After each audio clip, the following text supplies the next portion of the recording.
Hazura, could you throw some light on the nature of angels and with particular reference to the phenomenon which is called descent of angels, especially in troubled times such as we are facing?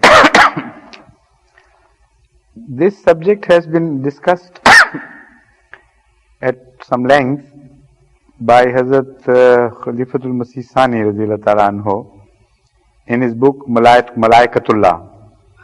It's a very interesting book. I had it republished from Pakistan some times ago, but I wonder if it reached Europe as well. It's very important that in the modern age, Ahmadi youth in particular should read that book, because this is a very important question which agitates everybody's mind. What is the nature of angels? What is their descent, and what is their performance and everything? And I have been speaking on this subject occasionally. But now I think once again I should let you know, number one, that whatever has been said by Hazrat Muslim Maud is fundamentally found in Hazrat Masih Maud-Salam's writings. In his commentary of the Holy Quran, he has mentioned angels many a time, and he has given us the keys to understanding of the angels. On the same theme, Hazrat Muslim Maud has developed the full concept of angels and their tasks and so on, and it's a very interesting book. Now, as regards your question, in particular, the descent of angels, what it means. It means the application of a hidden law which is organized under orders. For instance, if there is radiators for providing heat to the room are already provided here, but they are not operative. They are potentially here, but not in operation. So if you order them to go into operation, that would be, according to the terminology of religion, the descent of the order. Because there the order comes from Allah, and whatever comes from the high on, it always takes as if a route down below, towards below, because nothing is above Allah. So whatever comes from Allah is called nuzul, which is descent. And whatever is ascending towards, is going towards Allah, gaining spiritual closeness to Him, is called to be ascending. That is rafa. So nuzul here means, because angels are also above the material world, somewhere they are situated, of course, in this world as bodies which exist, but those bodies are so rare that we don't know what the form be. If there is anything by the name of ether, maybe they are ethereal bodies, we don't know anyway. But they are not material bodies, that we know. So, according to Islamic terminology, whatever is rarefied, more ethereal as compared to the other types of existence, is placed higher. And that which is material, more or coarser in form, that is, on the low side. So whenever you read Rafa, Nuzul, these terminologies, they are only given to set the direction.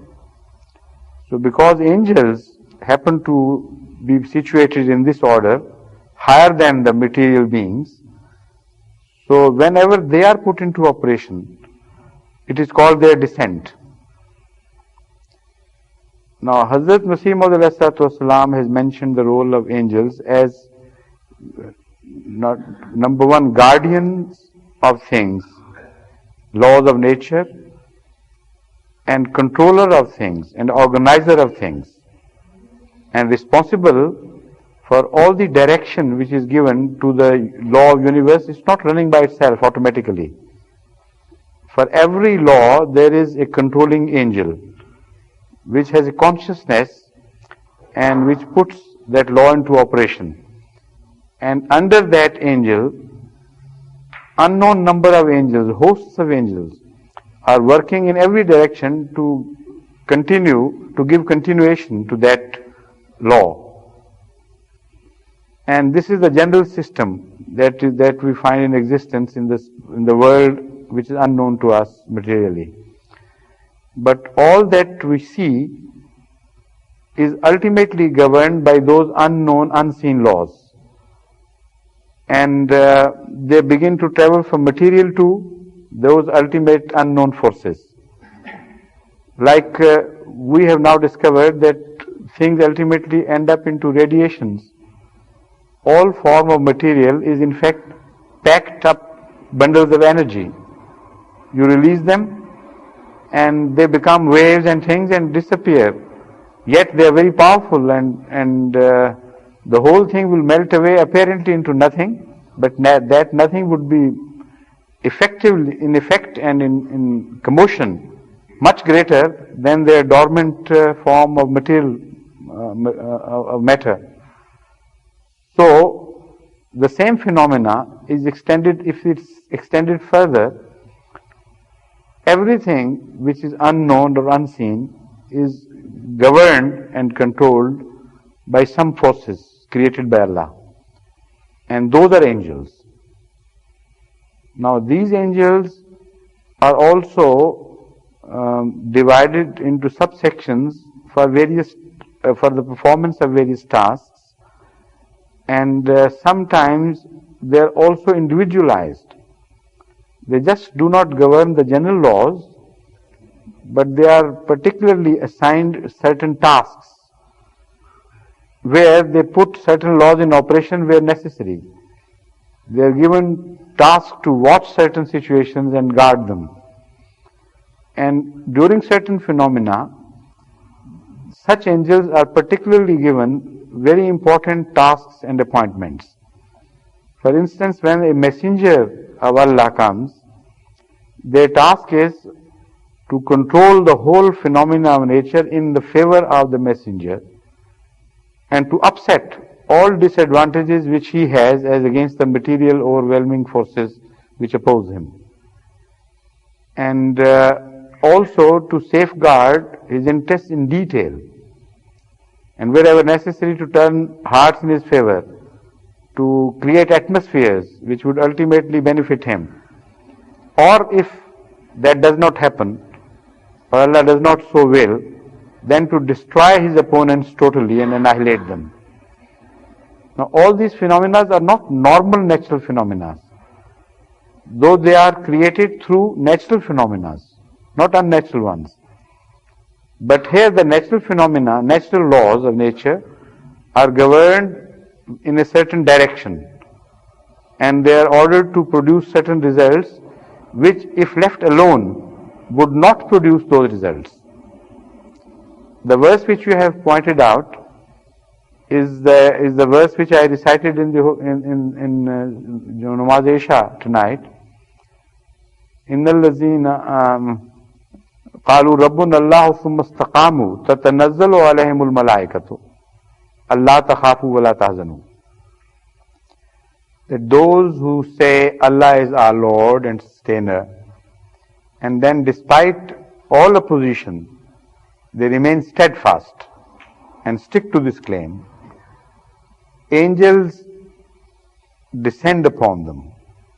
Here tatanazzalu means intensely, very often, repeatedly, angels descend upon them with a message, La takhafu wa la tahzanu. Do not be afraid and do not be sorry for what you have lost. This is the verse which you had in mind perhaps, because when you asked, I thought my mind was referred to this verse.